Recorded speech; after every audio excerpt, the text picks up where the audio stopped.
আর আপনি কি জানেন যে আল্লাহ সুবহানাহু ওয়া তাআলা মানুষকে বিভিন্নভাবে পরীক্ষা নিরীক্ষা করে?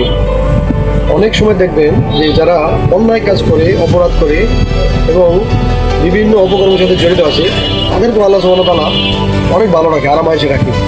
আবার অনেকে দেখবেন যে সৎ মানুষ ভালো কাজ করে এবং আল্লাহর ইবাদতে সবসময় ব্যস্ত থাকে, এদেরও অনেক সময় বিপদ কাটে না এবং অনেক সময় বিপদ বেড়ে মানে বাড়তেই থাকে ক্রমাগতভাবে। তো বিষয় হচ্ছে এই যে খারাপ মানুষটাকে আল্লাহ ভালো রাখছে এবং ভালো মানুষটা যে আল্লাহর ইবাদত সবসময় মশগুল থাকে, সেই মানুষটা যে বিভিন্ন সমস্যার দিকে আল্লাহ বিভিন্ন পেরেশানিতে ফেলা রাখছে, এটার কারণ কি?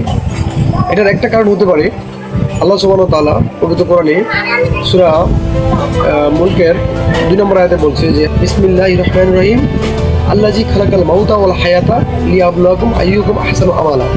মানে হচ্ছে আমাদের জন্ম থেকে শুরু করে আমাদের মৃত্যু পর্যন্ত আল্লাহ সুবহানাহু ওয়া তাআলা বিভিন্নভাবে পরীক্ষা করবেন, কে কর্মে উত্তম।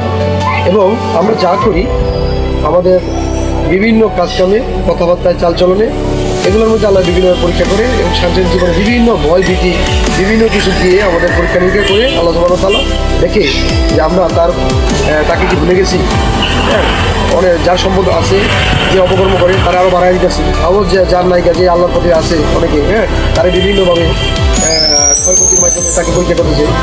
এবং আপনি যদি পড়েন সূরা বাকারায় আরেকটা আয়াত আছে যে বলছে যে ওয়ালানাবলুওয়ান্নাকুম বিশাইইন মিনাল খাউফি ওয়াল জুই ওয়া নাকসিন মিনাল আমওয়ালি ওয়াল আনফুসি ওয়াস সামারাত ওয়া বাশিরিস সাবিরিন।